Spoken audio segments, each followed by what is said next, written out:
और कुमार कार्तिकेय को शीघ्र लेकर आओ। आपकी आज्ञा का पालन होगा स्वामी।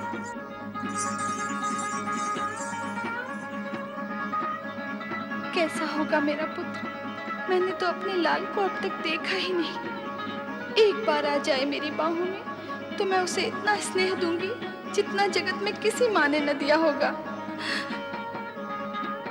मेरा पुत्र, मेरा कार्तिकेय।